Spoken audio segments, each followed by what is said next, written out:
नमस्कार, मैं रीवा प्रसाद Republic ईवीक्स cash studio से देश दुनिया की तमाम बड़ी खबरें आप तक पहुंचाएंगे हम। सुपरफास्ट प्राइम टाइम में स्वागत है और आपके साथ मैं हूं श्वेता त्रिपाठी। फटाफट अंदाज में नजर डालते हैं 100 खबरों पर।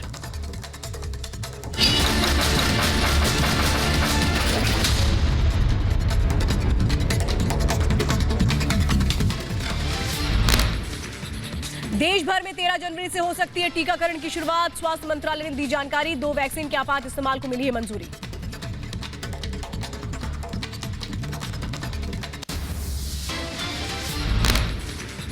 कोरोना वैक्सीन पर भ्रम फैलाने वालों को स्वास्थ्य मंत्रालय का जवाब। भारत सरकार ने किसी भी तरीके से किसी भी वैक्सीन के एक्सपोर्ट को नहीं किया बैन। अप्रूवल के बाद 10 दिन के अंदर हम वैक्सीन देने को तैयार हैं।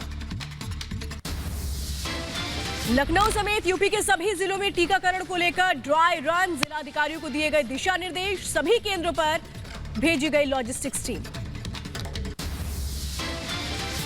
कोरोना के टीकाकरण को लेकर यूपी में ड्राई रन हुआ। मुख्यमंत्री योगी आदित्यनाथ ने राम मनोहर लोहिया अस्पताल में टीकाकरण के ड्राई रन का जायजा लिया। लखनऊ के किंग जॉर्ज मेडिकल यूनिवर्सिटी में टीकाकरण को लेकर ड्राई रन। वैक्सीन लगाने के लिए मेडिकल स्टाफ को दिया गया प्रशिक्षण। यूपी के नोएडा में एक हॉस्पिटल में कोरोना को लेकर टीकाकरण का ड्राई रन। अस्पताल में तैयारियों का लिया गया जायजा। प्रशासनिक अधिकारियों ने किया निरीक्षण। यूपी के अलीगढ़ में कोरोना टीकाकरण का ड्राई रन। 6 केंद्र बनाकर 25 लोगों को टीकाकरण का मॉक ड्रिल। यूपी के हापुड़ में कोरोना वायरस वैक्सीन का किया गया ड्राई रन। टीकाकरण की मुहिम को सफल बनाने के लिए सभी तैयारियों को परखा गया। यूपी के बलिया में कोरोना टीकाकरण का ड्राई रन। 6 केंद्रों पर रजिस्ट्रेशन, वैक्सीनेशन और ऑब्जर्वेशन की प्रक्रियाओं का ट्रायल किया गया।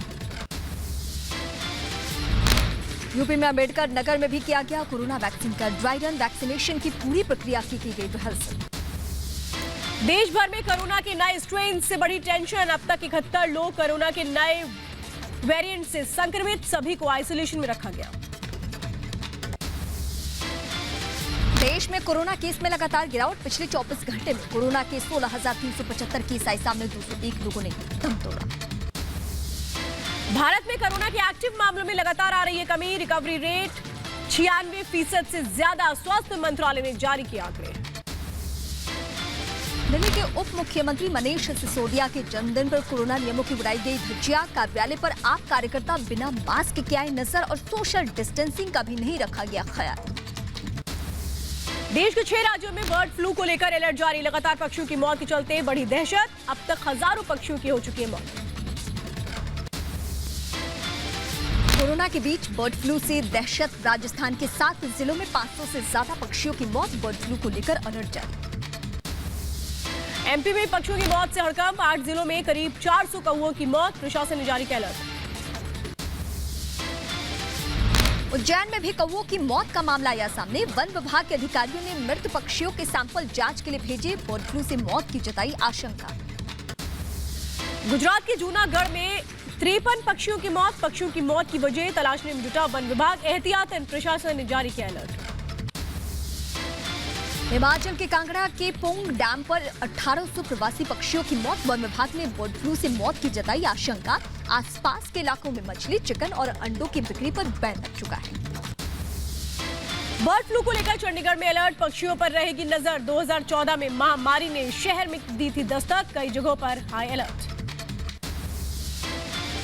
पंचकुला की पोल्ट्री फार्म में लाखों मुर्गियों की संदिग्ध मौत। जांच के सभी सैंपल भेजे गए लैब। प्रशासन ने जारी किया है अलर्ट। उत्तराखंड में भी बर्ड फ्लू को लेकर अलर्ट जारी। सभी नदियों पर की जा रही निगरानी। अभी तक प्रदेश में फ्लू का कोई भी नया मामला नहीं आया सामने। केरल में बर्ड फ्लू के केस आने पर प्रशासन अलर्ट। केरल ने घोषित की है राजकीय आपदा। अलापुझा और कोट्यालम जिले में बर्ड फ्लू की पुष्टि के बाद बनाए गए कंट्रोल रूम और क्विक रिएक्शन टीम।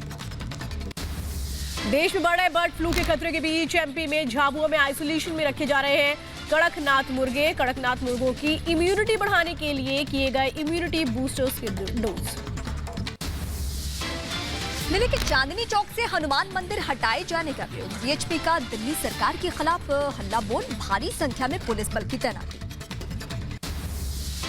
हनुमान मंदिर न हटाने को लेकर मंदिर सेवा समिति ने उप मुख्यमंत्री मनीष सिसोदिया और एलजी को चिट्ठी लिखी थी।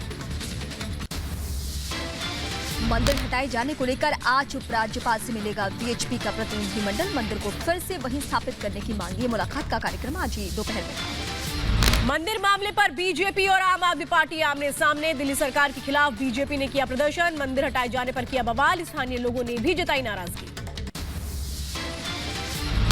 दिल्ली के चांदनी चौक इलाके में हो रहा सौंदर्यीकरण का काम। निर्माण कार्य के लिए इलाके से हटाया गया हनुमान मंदिर। आप और बीजेपी एक दूसरे पर लगा रही है आरोप। मंदिर हटाने को लेकर बीजेपी का सीएम केजरीवाल पर हमला। कहा दिल्ली सरकार चाहती तो मंदिर को बचा सकती थी। इस मामले की जांच होनी चाहिए। मंत्री राजू दास ने चांदनी चौक में मंदिर हटाए जाने की निंदा की। कहा आस्था से खिलवाड़ करना गलत है। मंदिर लोगों की आस्था का मामला। जल्द से जल्द मंदिर के पुनर्निर्माण किया जाए वहां से।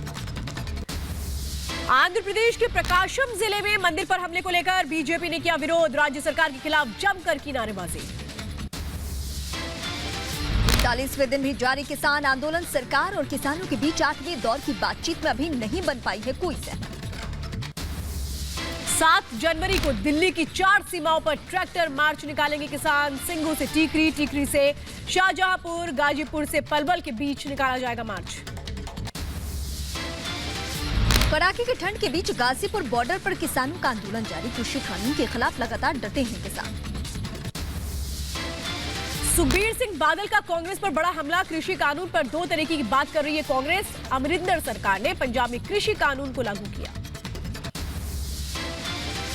योग गुरु बाबा रामदेव ने जल्द से जल्द किसान आंदोलन खत्म होने की जताई उम्मीद। कहा मोदी जी पहले पीएम जो किसानों की दोगुनी करना चाहते हैं। आए पीएम किसी भी तरह से नहीं हो सकते हैं किसान विरोधी।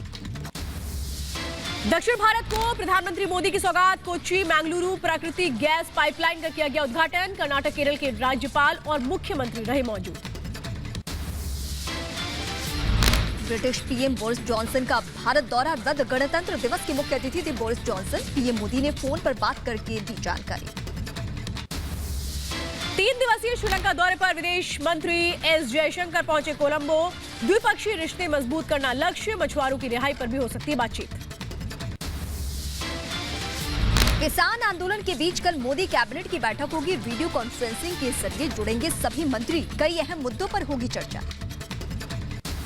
संसद का बजट सत्र 29 जनवरी से होगा शुरू। 1 फरवरी को पेश किया जाएगा बजट। सत्र के पहले दिन राष्ट्रपति दोनों सदनों को संयुक्त रूप से करेंगे संबोधित। सेंट्रल विस्टा प्रोजेक्ट को सुप्रीम कोर्ट की हरी झंडी। नए संसद भवन के निर्माण का रास्ता साफ। आपत्ति जताने वाली याचिका खत्म। नए संसद भवन के निर्माण पर सुप्रीम कोर्ट से मंजूरी मिलने के बाद भी कांग्रेस की सियासत जारी। कांग्रेस नेता आनंद शर्मा ने कहा बड़ी इमारतों से नहीं बनते प्रजातंत्रीय। संसदीय प्रजातंत्र तभी मजबूत होगा जब सत्र चलेंगे और जनता के मुद्दे उठेंगे। चंद्रबाबू नायडू ने सीएम जगन मोहन ने साधा निशाना। कहा सीएम पद से तत्काल इस्तीफा दे जगन मोहन। वोट बैंक की राजनीति के लिए धर्मांतरण को बढ़ावा दे रहे हैं। मुरादनगर शमशान हादसे पर एक्शन में सीएम योगी। आरोपियों पर लगेगा राष्ट्रीय सुरक्षा कानून। ठेकेदार समेत 4 आरोपी गिरफ्तार। मुरादनगर शमशान हादसे में यूपी सरकार को एनएचआरसी का नोटिस। दीवार गिरने से 23 लोगों की हुई थी मौत। एमपी के इंदौर में कार्यक्रम के दौरान कैलाश विजयवर्गीय ने ममता पर साधा निशाना। कहा बंगाल में हिंसा की राजनीति के खिलाफ है बीजेपी की लड़ाई। ममता बनर्जी ने खेल मंत्री के इस्तीफे पर कहा खेल को ज्यादा समय देना चाहते हैं लक्ष्मी रतन शुक्ला। विधायक पद पर बने रहेंगे, इसे नकारात्मक तौर पर न लें। हैदराबाद में बीजेपी पार्षदों का हंगामा। बेगमपेट में सीएम कैंप दफ्तर के घेराव की कोशिश की गई। मुख्यमंत्री केसीआर के खिलाफ लगाए गए नारे। प्रशासनिक काउंसिल गठित करने की मांग। मालेगांव ब्लास्ट केस में सांसद प्रज्ञा ठाकुर को राहत मिली। एनआईए के विशेष अदालत ने नियमित रूप से पेश होने से छूट दी। खराब सेहत की वजह से अदालत आने से जताई है परेशानी। रॉबर्ट वाड्रा पर आयकर विभाग ने कसा शिकंजा। बेनामी संपत्ति मामले में वाड्रा के घर और दफ्तर पर आयकर विभाग की टीम का छापा। एकनाथ खड़से लैंड स्कैम मामले में समाजिक कार्यकर्ता अंजलि दमनिया से ईडी की पूछताछ। 15 जनवरी को एकनाथ खड़से से पूछताछ के ईडी ने भेजा है समन।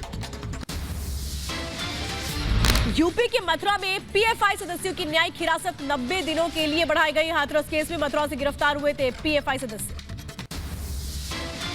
ड्रग्स केस में गिरफ्तार अभिनेत्री श्वेता कुमारी का मेडिकल चेकअप। एनसीबी ने दक्षिण भारत की अभिनेत्री श्वेता कुमारी को किया था गिरफ्तार। दिल्ली हिंसा मामले में जेल में बंद उमर खालिद की बड़ी न्यायिक हिरासत। कड़कड़डुबा कोर्ट के 19 जनवरी तक बढ़ाई गई हिरासत। योगी सरकार का मेडिकल छात्रों को तोहफा। एमबीबीएस और बीडीएस छात्रों को इंटर्नशिप भत्ता बढ़ाने को मंजूरी दी है। अब छात्रों को मिलेंगे हर महीने 12,000 रुपए। रायबरेली में धर्म परिवर्तन को लेकर आगजनी मामले में जांच तेज। फॉरेंसिक टीम ने मौके पर पहुंचकर जांच की। यूपी के रायबरेली में हिंदू धर्म अपनाए जाने का वीडियो आया सामने। परिवार ने 2 सितंबर 2020 को विधि विधान से पूजन के साथ अपनाया था हिंदू धर्म। केरल के कोची में यूएपीए केस में आरोपी को पुलिस ने किया गिरफ्तार। आरोपी शख्स के माओवादियों से कनेक्शन। केरल में सोना तस्करी मामले में एनआईए ने 20 आरोपियों के खिलाफ चार्जशीट दायर की। ये पूरा मामला तिरुवनंतपुरम हवाई अड्डे से डिप्लोमेटिक कार्गो से 30 किलो सोना चुराने का है। यूपी में भू माफिया पर योगी सरकार की कार्रवाई। प्रयागराज में अतीक अहमद के गुर्गे की बिल्डिंग पर प्रशासन का बुलडोजर। बिना नक्शा पास कराया गया था अवैध निर्माण। यूपी के हाथरस में दर्दनाक हादसा। गंगा स्नान के लिए जा रहे यात्रियों से भरी गाड़ी की ट्रक से भिड़ंत हादसे में 4 की मौत, 5 लोग गंभीर रूप से जख्मी। यूपी के बहराइच में रफ्तार का कहर। पिकअप ने बाइक में मारी टक्कर। हादसे में बाइक सवार समेत एक युवक की मौत। गाजियाबाद में भरभरा कर गिरी छत। बारिश की वजह से हुआ हादसा। किसी के हताहत होने की खबर। यूपी के मऊ में कलेक्ट्रेट में आग से हड़कंप। फायर ब्रिगेड की टीम ने मशक्कत के बाद आग पर पाया काबू। शॉर्ट सर्किट से लगी थी आग। यूपी के बुलंदशहर में मकान की छत गिरी। हादसे में एक ही परिवार के 6 लोग घायल, 3 की हालत गंभीर। भारतीय टीम के पूर्व कप्तान और बोर्ड प्रमुख सौरभ गांगुली की तबीयत में सुधार। कल मिल सकती है अस्पताल से छुट्टी। उत्तराखंड का बद्रीनाथ धाम में भारी बर्फबारी हुई। मौसम विभाग ने पहाड़ी इलाकों में भारी बर्फबारी का जारी किया है अलर्ट। श्रीनगर में भारी बर्फबारी से खिले सैलानियों के चेहरे। बर्फ की सफेद चादर से ढकी घाटी। सैलानियों ने स्नोफॉल का उठाया लुत्फ। भारी बर्फबारी के चलते श्रीनगर की डल झील जम गई। चारों तरफ जमी बर्फ की मोटी चादर। घूमने आए सैलानियों के चेहरे खिले। उत्तराखंड में पहाड़ों पर बर्फबारी और निचले इलाकों में बारिश से तापमान में आई भारी गिरावट। चमोली, बद्रीनाथ, हेमकुंड साहिब में भारी बर्फबारी। जम्मू कश्मीर के रामबन में बर्फबारी के बाद भूस्खलन का कहर। जम्मू श्रीनगर हाईवे पर मलबा भरने से बंद हुआ रास्ता। जम्मू के डोडा में बारिश और बर्फबारी से लुढ़का पारा। सड़कों पर जमी बर्फ की मोटी परत। कई इलाकों में -3 डिग्री दर्ज किया गया तापमान। श्रीनगर एयरपोर्ट पर बर्फ हटाने का काम जारी। कम विजिबिलिटी और लगातार बर्फबारी की वजह से विमानों की उड़ान पर रोक लगा दी गई है। हिमाचल प्रदेश के लाहौल स्पीति में भारी बर्फबारी बनी मुसीबत। सड़कों पर जमी बर्फ में फंसी एम्बुलेंस। रास्ते से बर्फ हटाने के बाद मरीजों को पहुंचाया गया अस्पताल। पहाड़ों में फिर बदला मौसम का मिजाज। मौसम विभाग ने दी भारी बर्फबारी और बारिश की चेतावनी। मैदानी जिलों में कोहरा रहने के आसार बताया। बर्फबारी और भूस्खलन के चलते जम्मू श्रीनगर हाईवे पर लगी गाड़ियों की लंबी कतार। रास्ता बंद होने के चलते आवाजाही बाधित। दुनिया भर में कोरोना संक्रमितों की संख्या 8 करोड़ 61 लाख के पार। अब तक 18 लाख से ज्यादा लोगों की हो चुकी है मौत। भारत में रिकवरी रेट सबसे बेहतर। ब्रिटेन में कोरोना के नए वेरिएंट का कहर। 24 घंटे में कोरोना के 58,784 नए मामले आए सामने। कुल मरीजों का आंकड़ा 27 लाख के पार।